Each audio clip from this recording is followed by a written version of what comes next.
Nella NG officiel. Nella NG. Écoute, like et abonne-toi à Nella NG officiel sur YouTube. Nella NG officiel. Pour l'actualité musicale congolaise, art et divertissement, écoute la voix d'or. Nella NG te dit toutes les vérités. Famille Justine Mata, tout va épargner vie de lointé.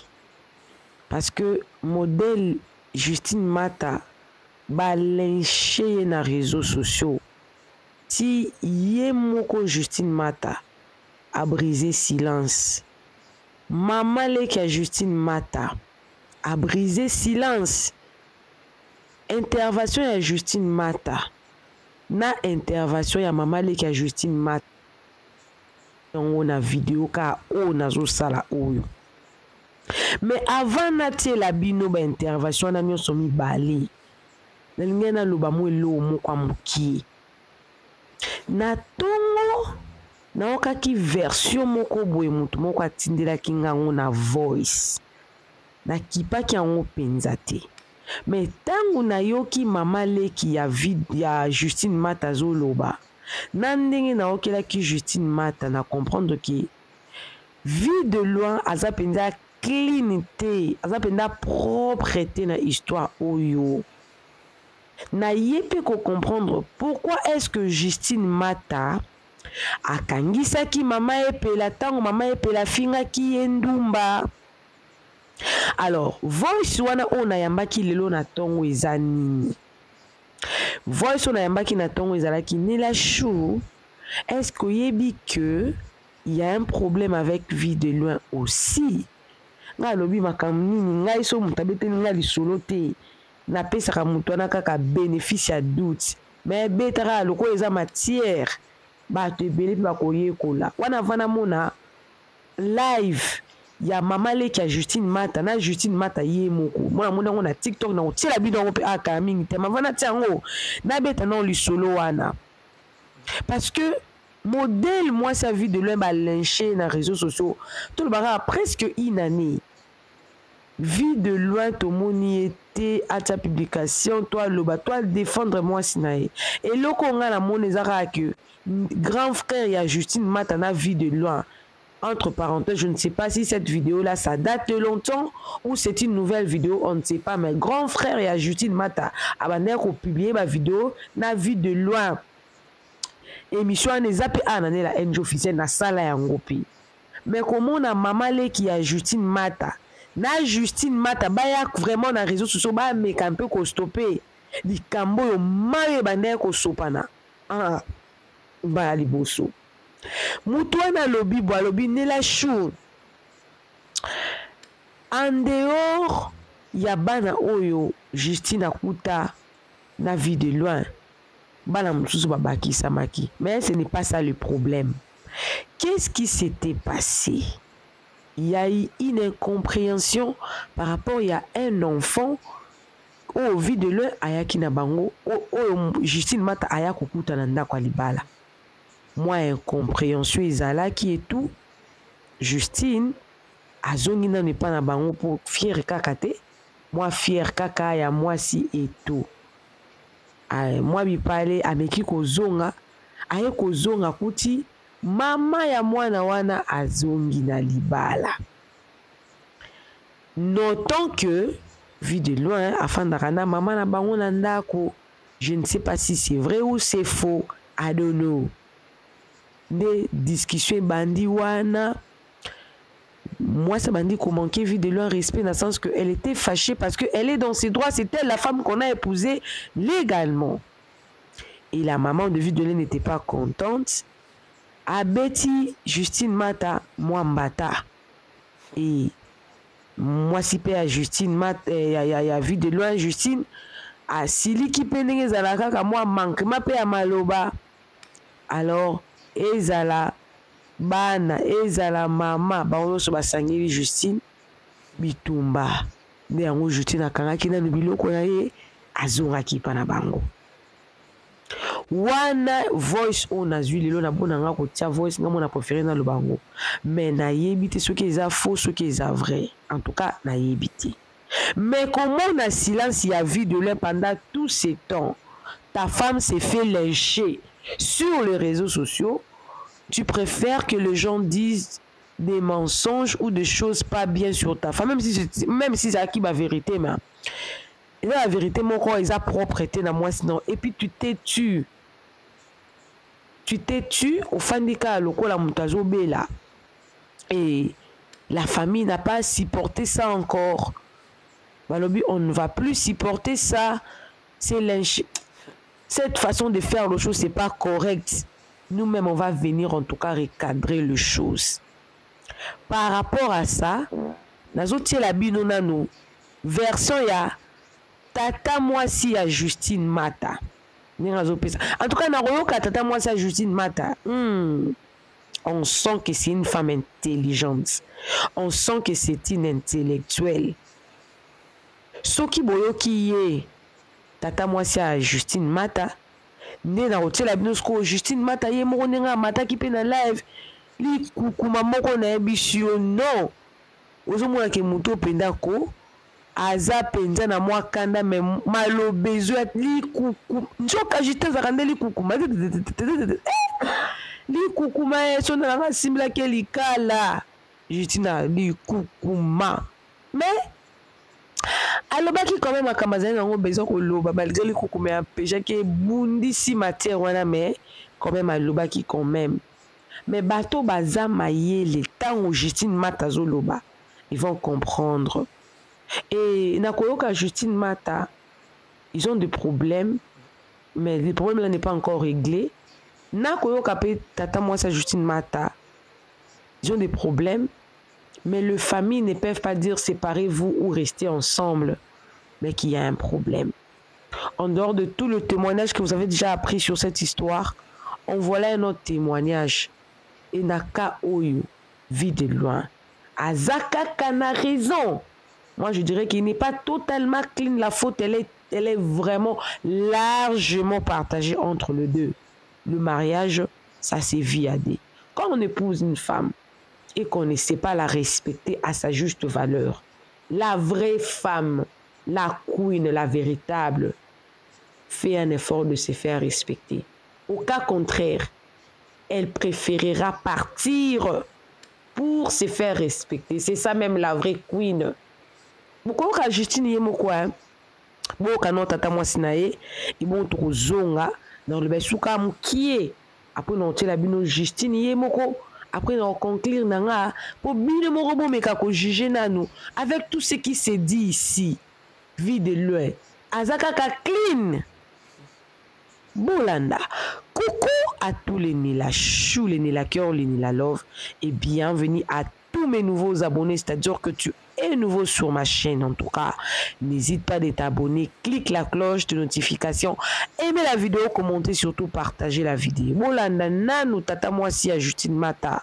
Et bon, on a rejoint dans le bim qui après na télébino Justine Mata yemoko, après na tiki bino skobo juger dans ma commentaire, ceux qui vivent de loin dans ma camo, azara 100% mo santu na kati. Tolanda.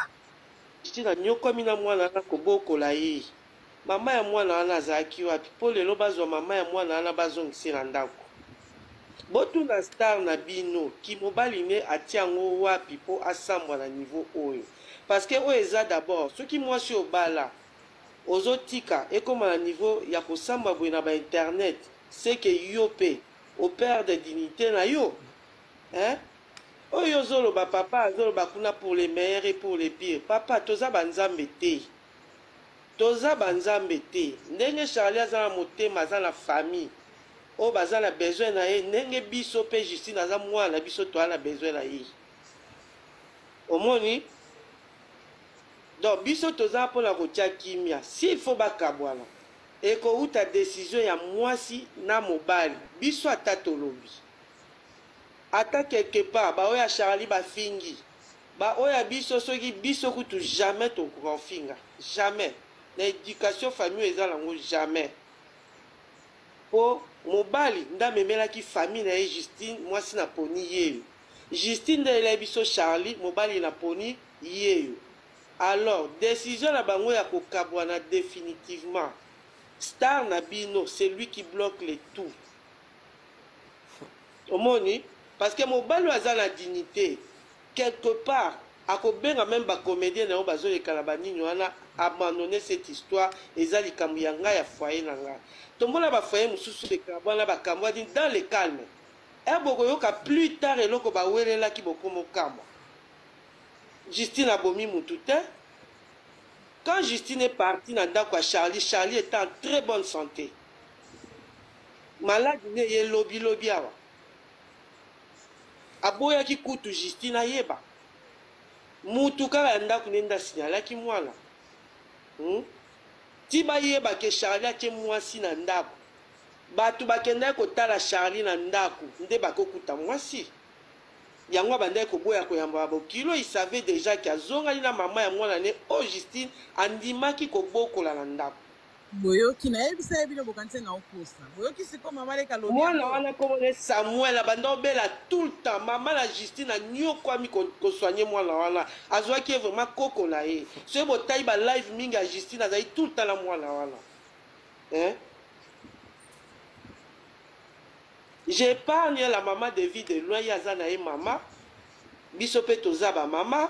Toko kotsa ba parents na likambo wana te po bana bakuta na ndenge na bango.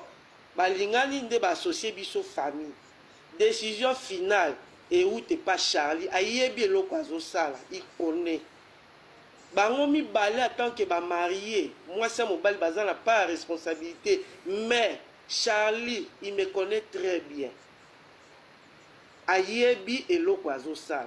Il sait. C'est un comédien. Ayebi ke nako ki ngobo ina zongi na ngobo epesi bo. Il le sait.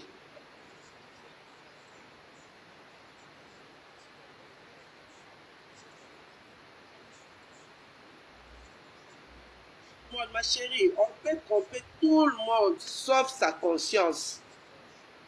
Nga la solo la Charlie avant ma kamwe bima l'internet, il me connaît. Na maman leka Justine.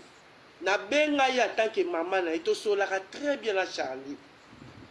C'est un monsieur que je respecte beaucoup, na ko longa respect na ngate pour la problème. Na solo la na Charlie nga bi Charlie tala lire makambo ezokini. Mobali eza yo. Soki bokoti miniature ko sepela nango. Nazwa réponse à normale te. Oh maman na ko prester na Brazzaville. Oh maman la zo kende boy. Charlie à chaque fois bazali na matata soki Charlie ba bengi eto sola yakate. Premièrement, il est impoli envers sa belle famille. Il a toujours été comme ça. Yende mobali, il sait ce qu'il est en train de manigancer. Abanga nzambe, Charlie banga nzambe papa. Banga nzambe. Moi la biso aza part na responsabilité to boité. Justine a trompé on a Ibrator te. Oyebi bien que Ibrator a ex à Justine et bazai bala mkie. Comme qui dirait, qui veut noyer son chien l'accuse de rage. Charlie banga nzambe. Moi si oyo lingaki, oyo lelaki jour ozola sa alliance. Papa, kanisa bien tala simazonga moto. Pese à ta dignité d'ailleurs qui moi si réellement lingaki Justine koti kabasa bolaebo été papa, tu n'es pas gentil Charlie. Tu n'es pas gentil. Merci.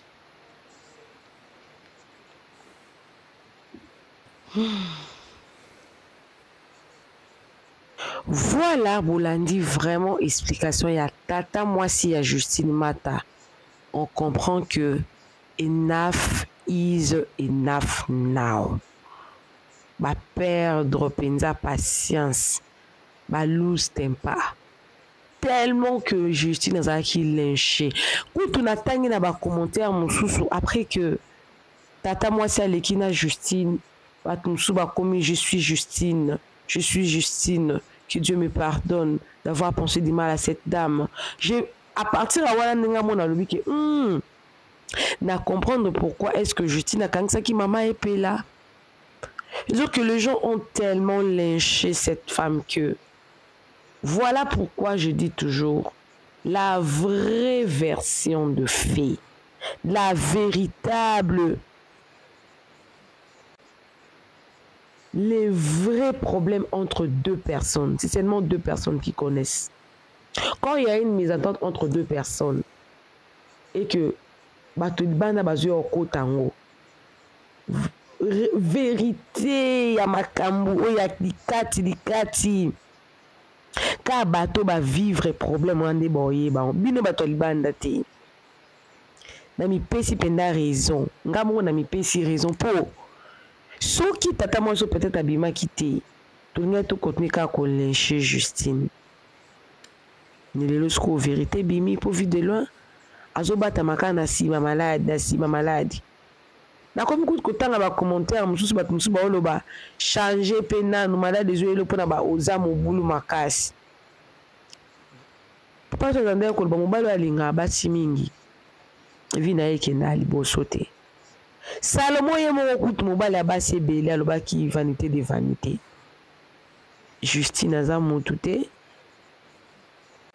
asali mpe ya mingi normalement ifalaki ape bon peut-être vidéo abayaki peut-être pour la reconnaissance par rapport à tout ce qui s'était passé eza pasi kobala mobali oyo aza déjà na bana et surtout que soki bamama bana wana bazalaka na bana wana yango moko na ministère ya chrétien combat spirituel bandaki kolinga te moto abota te abala mobali abota mpo makambo eleka wana okokokano yango te okokano te naotila bino Justine Mata boyoka mpe na oye moko likukuma nda bokoki te donc sûrement azalaki na kanda mpo likukuma abimisi nga mpe nakoki na likukuma ote likukuma makasi oh Justine bato kozala likukuma me bolanda ye ebongo tozonga mpo toconclure mais naoki yango mpasi atanke mwasi Justine na mwana moke bon moke na par rapport na nga parce que nga na mokolo na ye mais chaque mariage a ses propres expériences peut-être azovivre expérience na ye peut-être on ne sait jamais bolanda ye comme ça ntango tozonga toconclure na biso nalobi mpe mwa mingi déjà mais eza mpasi mwana bato tia ye na réseau donc en tout cas réseau sociaux mpe eza na pouvoir banga bata réseau sociaux mpo kobima tobatama kifo ozala motema mpo bima te tolanda so mpe tozalaka bomona yango ka na internet bojuge nga na nyonso bojuge eza problème te naza bolamu na nga naza mpe na mabe na nga mais sur 100% na cause ya peut-être écart na 5% ya mabe 95% na nga na bien nayebi kosala mutu mabe te nayebi mpe kosala mwana mutu mabe te elo epesi nga mpasi na mata na live oyo ya mwa sorti olobaki nga Justine Mata na beza mwana ya Charlie yango esali ke na mata na live na mata na makambo te si bofingaka natalaka na gardaka silence mais na nyonso merci na bino na nyonso nasengi bino ka merci et comme de trop quand même na pe na famille na pe na ba parents na pe na baya na zape na baleki pourquoi beaucoup bebisa kaka image na ngai nana muto défendre nga te pourquoi parce que boyebi vérité te jour boyeba vérité ne na bandi ba TikTok ko epanza na bino bana bo banda na kombo mwana batu banda bo mata bo kitaka bo mata kata bino moko eza nini nazana shali na tango apasi bino nyonso tout boyebi na internet sa bo félicita bo nzambe alimbisa bino nzambe na nga limbisa bino ndenge nalobaka bongo ekitisa ngai courage maman ngala bon ndika ngai vérité ngana ko défendre tina suka partout tina lola yende vérité ya tanga ko défendre quand même na pe na famille kana ngoma mais yaya soko ozoloba koza na famille prends des bonnes décisions kisanga bo matisanga bo kisanga quand même nebi ke na linga muto ayebana na hayebana na linga meniser te na linga mécanicien te nebi ke na linga vedette tu ayebana mais ça n'est de trop ngana na leka teke na cheke ngana Charlie toza divorcé to ye mon Charlie ni na ba page ni na leka teke ngama mata to kabwana Wow.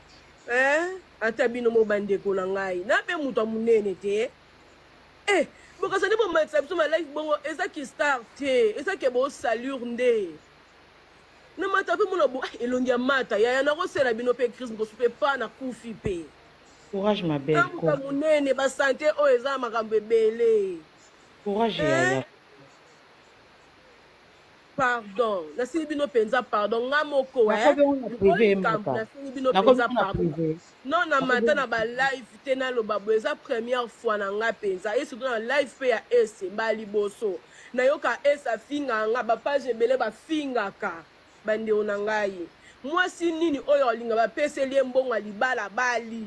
Puis abima na ndako tebi dana na bakilelo basebelo ba omo linga daba mabala bebi ba réalité ba ndako batu te donc il faut arrêter bozala ke bo matisinga na musicien wana bo kitisi na tie mobali ya petite sœur na ngai et comme ce soit vu mobali na kende voyage bebolo bisko na sande tindeni na kota na kata li felo bomonique na lime bien bomonique na kufinde bo sepela joie kimia yaya matana bien ka Charlie ngwazo bela boko tisela to ba mbongo boki otala et to moni ma belve ke na otale asepeli sa pe bino na ba te vangote donc etale ta donc etale te atie mata pesanga tanka sinabe on a privé s'il te plaît soko olinga c'est commis de trop ya botika nga pe na pema kasi so na ko mona na ba réseaux sociaux ko ya on a mona ba réalité mutu to mona ba réseaux sociaux et paiement ba lokuta sur 100% 5 neza vraiment 5% ya lokuta po oyanga bana bo banda ki bo ke bo tapaka ya lokuta ya sono bo bimisité na moni ku esa mo beta mo ba bordure réseau zwa même tout pe na mona penda ko et tout a tes zo zwa ndete boko tika te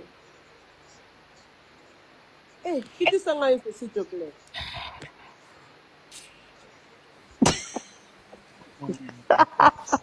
Justine, il y a une matière. Pardon, votre nom est très important. Votre capoine. Défendre il y a une litière. Ninga zabete bozo sekata binomoko. Ah, votre ça bongo.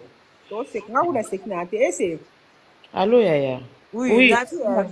Et ça compte à mata, mais on doit le bannir à mata. Et ça Justine. Et ça oyete et mutoro bala pete boy. Ah bah déjà, et ça Justine. Allô et papa. Laina lo baboy omoni na vie faut pe ba makambo oto omona fete ya biso. Voilà bolandi bino moko moi sa vidéo na tata moi snae. Vidéo abatamaki trop. Yangwana mon boy. Pesa nanga kofi raison lokuta eyaka na sincère vérité ye nescalier pe komi. Ba ye me balobi nyonso te moko ba kola moko baloba nyonso. Pasto pasuka matoi. O mobala sambwaka te mobala sambwaka. Mobala sambwaka. Mobala faut ba kokanga pantalon na ye. Il faut ye kola. Tant mobala za bangalo na ye zaka polele. Réputation pe so beba. Moi sous ba fingi oh lesbienne oh boy.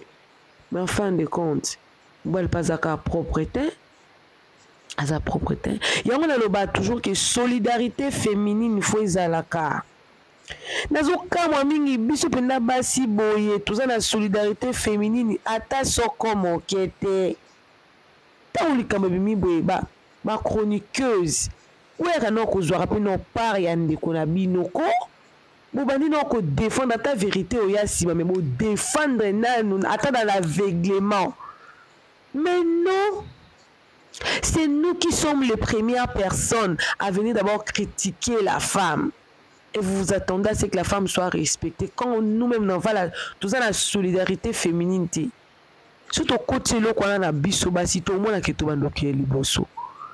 la solidarité féminine attends qui était tout ces soutenants kama bozale qui ba lève belé bozo condamner vie de loin moi que quand tu as vu donner peut-être tous moi solution moi société mais moi ben faux ben me paye mais le quoi bo attaquer kaka Justine Yemoko bango ba give up abimi ba ndeko na nga ba chroniqueuse moi solidarité féminine ezalaka likambo za boye moi violence moi nini boye likambo ataku boye ke moi sinda na to mais bo défendre nano le reste makambo ko ye bango sima boye kitoko ta mukete bo lyncher de ko na bino panda beaucoup de mois comme ça là ko ba vérité ko ma moi kem d'abord que Justine Mata a olikanete pour étaler vie de loin mais le proche batata moi c'est comme mais on a za vango mko mususu ba osuka mutema ba robimisa o ba bimisa déjà bato ba mayele ba comprendre que il y a un ça ne va pas là ya wani salimi boy et ça passe. L'homme n'est pas totalement clean hein? Mais c'est la femme qui s'est fait lyncher sur les réseaux sociaux par ses propres sœurs. C'est vraiment déplorable. Coucou à tous les Nela Chou, les Nela Cœur, les Nela Love et bienvenue à tous mes nouveaux abonnés. C'est-à-dire que tu es nouveau sur ma chaîne. N'hésite pas à t'abonner, clique la cloche de notification, aimez la vidéo, commentez, surtout partagez la vidéo. Tu as besoin de publicité, de promotion, de dédicaces. N'hésite pas de me contacter par ces numéros. Là, nous allons parler. On vous fera un très bon travail. Quant à moi, je vous dis bisous. Que Dieu vous bénisse. Il est vraiment très tard. Je ne pouvais pas dormir avant de faire cette émission, vraiment. Que Dieu vous bénisse. Bye. Nela NG officiel. Nela NG. Écoute, like et abonne-toi à Nela NG officiel sur YouTube. Nela NG officiel. Pour l'actualité musicale congolaise, art et divertissement, écoute la voix d'or. Nela NG te dit toutes les vérités.